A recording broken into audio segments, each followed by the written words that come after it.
No sugar dessert. నాకైతే ఇదే ఆప్రికాన్ delight, ఇదే కేకు అన్నీ. నేను నా డైట్‌లో ఇది బ్రేక్‌ఫాస్ట్‌గా యాడ్ చేసుకున్నా. అంత బావుంటది. ఫస్ట్ అయితే 150 గ్రామ్స్ బనానాని అలా స్మాష్ చేసుకుంటా. మీరు మల్టీ టాస్కింగ్ చేయగలిగితే పక్కనే బ్రెడ్ కూడా కాల్చుకుంటా ఉండండి. నేనైతే 5 బ్రెడ్స్‌లో ఏసి తీసుకున్నా.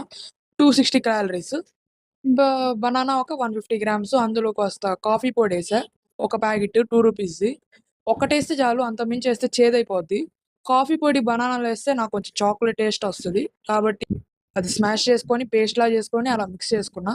ఇప్పుడు కాల్చుకున్న బ్రెడ్ మీద ఈ బనానా పేస్ట్‌ని అప్లై చేసుకోవాలి.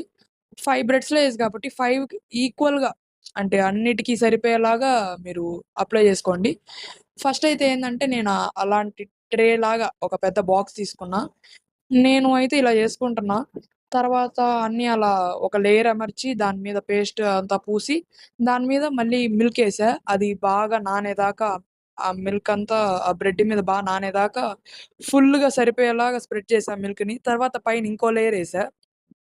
ఆప్రికాన్ డిలైట్ ఎలా ఉంటదో తెలుసుగా. నోట్లో పెట్టుకుంటే కరిగిపోద్ది. అలా ఉండాలి ఇది గూడా. ఎంత పాలేస్తే అంత బాగా నానద్ది బ్రెడ్. నోట్లో పెట్టుకోంగానే కరిగిపోద్ది. 200 ఎంఎల్ పాలు తీసుకోండి. అది 200 ఎంఎల్ ప్యాకెట్ అది. తర్వాత మొత్తం 200 ఎంఎల్ మిల్క్ పడింది. 150 గ్రామ్స్ బనానా పడింది.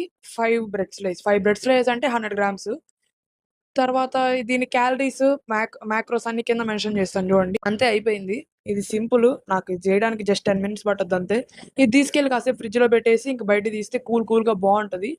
ఇది తిన్నాక మీరు కొంచెం బాధపడతారు. ఎందుకంటే తినేసాక అప్పుడే అయిపోయిందా అనిపిస్తది. మీరేం చేస్తారంటే చిన్న స్పూన్ తీసుకోండి. వీలైనంత చిన్న స్పూను. ఎందుకంటే చిన్న స్పూన్ తీసుకుంటే మీకు చిన్న పీసెసే వస్తాయి. ఎక్కువ సేపు తినడానికి బావుంటది. నోట్లో పెట్టుకోంగానే కరిగిపోద్ది. అమేజింగుంటది. నాకైతే చాలా ఇష్టం ఇది. బావుందో లేదో తెలియాలంటే మీరు ఒకసారి ట్రై చేయండి. నచ్చితే ఎలా ఉందో కామెంట్‌లో చెప్పండి. ఇలాంటి రెసిపీస్ ఇంకా వస్తాయి. ఇంకా పెడతా. మనకు కొంచెం వింత వింత వంటలు చేయడం అంటే ఇష్టం. మళ్ళీ నెక్స్ట్ వీడియోలో కలుద్దాం. అంతవరకు బై.